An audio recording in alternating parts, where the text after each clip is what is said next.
Halo semuanya, kali ini saya akan mereview novel yang berjudul Gadis Supermarket. Penulis novel ini adalah Sayaka Murata. Jumlah novel ini 164 halaman.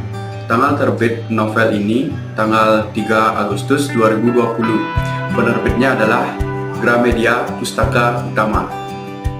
Novel Gadis Supermarket ini adalah karya ke-10 dari Sayaka Murata, di mana novel ini sudah berisi terjemahan ke dalam bahasa Inggris.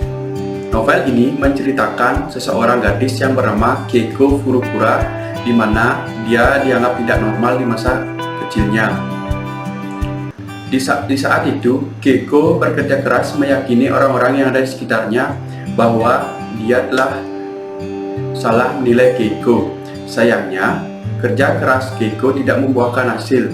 Dia tetap saja dianggap gadis yang tidak normal oleh orang-orang di sekitarnya, termasuk keluarganya.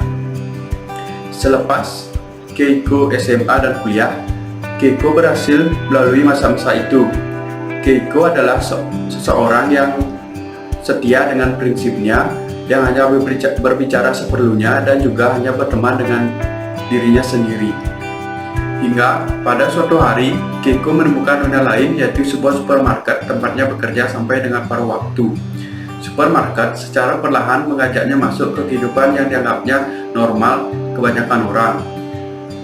Seiring berjalannya waktu, Keiko adalah seorang gadis yang betah bekerja di supermarket sampai dengan paruh waktu. Keiko menganggap supermarket sebagai tempat berteduhnya dan untuk hidup sebagai manusia.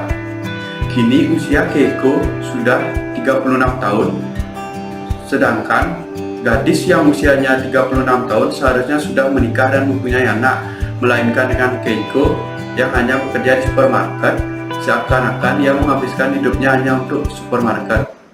Kelebihan dari novel dari supermarket ini yang pertama, saya suka dari cover yang berwarna kuning, menggambarkan banget isi di dalamnya.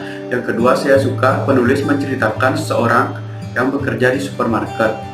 Saya juga pernah baca di internet bahwa sang penulis Sayaka Murata berpengalaman 20 tahun bekerja di supermarket. Dia menceritakan isi buku ini dengan sangat detail. Kekurangan buku ini, di bukunya tidak dibahas masalah mental. Apakah Keiko ini benar-benar tidak normal dari kecil atau memang masalah mentalnya terganggu? Di situ saya merasa belum paham. Hal-hal menarik setelah saya membaca novel Gadis Supermarket. Yang pertama, novel sangat menarik untuk dibaca. Dalamnya membahas permasalahan yang relate dengan kehidupan. Salah satunya, masyarakat di sekitar kita. Terkadang dia terlalu ikut campur mengenai jalan hidup seseorang. Dalam buku itu, Keiko pun tahu apa yang membuat dirinya nyaman, dan tanpa memperdulikan perkataan orang lain, Keiko pun konsisten dengan prinsipnya.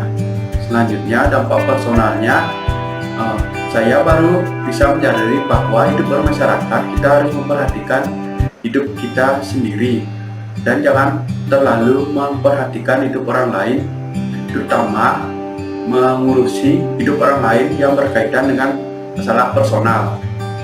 Pandangan personal saya setelah membaca novel dari supermarket, di buku itu memiliki pesan moral yang terkait bagaimana kita memperlakukan orang lain dan menerima perbedaan dalam bermasyarakat.